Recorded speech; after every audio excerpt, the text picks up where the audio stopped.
kurwo mu bice bya Uganda ibitari bimwe na bimwe abanyabuzare hamwe n'abanyamikago bagambira ha mugenzi baguma ngo mu ntobero n'imico y'ikika cya heguru ubera ryo mukozi munonga kandi ubere nakundo mu rumogwe ubwo bunyamakuru.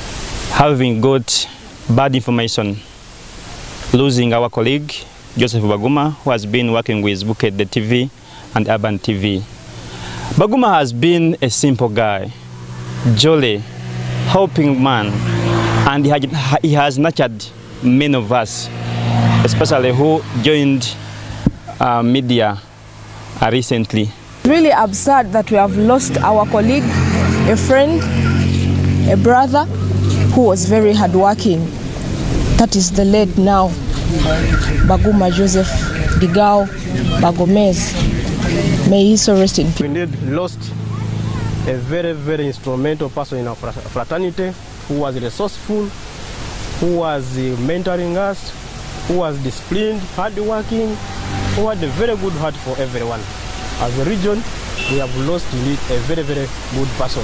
Kanajinaji ritindo urisho mugenzi agizire ngo kufa ko mwana we kumutangariza munonga abo kugira ngo akakoma kureba umwana we shaha nkibirize kiro icyasesize n'banyo mwabazi ngukonka okufa ko mwana we kumushobere abo kugira ngo akata katunga gamakuru gona agakwaterine no kurwara kwe mu kimpingura inaho muno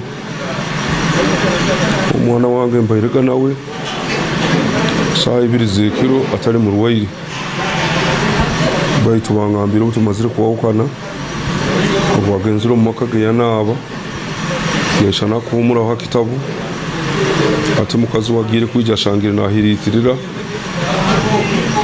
ururimi rurugiro mukanwa namayisho garugireyo ati abayirukirire bwangu kumutwaro mu rwaro. He was pronounced dead on the arrival at the clinic. Chimpingura ino muno tinyina bigambo y'ubwamba. Kibadde sawa nga mukaga. Ngamba akanebake. Tuwase dakika nga 10. Mwana wange firo nankubira esimu. Ngamba tankubidde obulwadde bumuzeemu kubanga naye abadde mulwadde.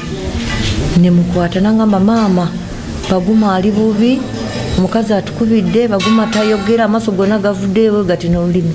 Mugenzi atigo mukazi hamwe n'abana bashatu kandi akatandika gukora umurimo gwo gushaka amakuru mu Akagwe 2009 wari ukora na radio yabenemanywa nka Kitara Radio na bwanyuma yaza hari Bunyoro Broadcasting Services FM ahi yarizire natandika gukora na Vision Group mu Akagwe 2010.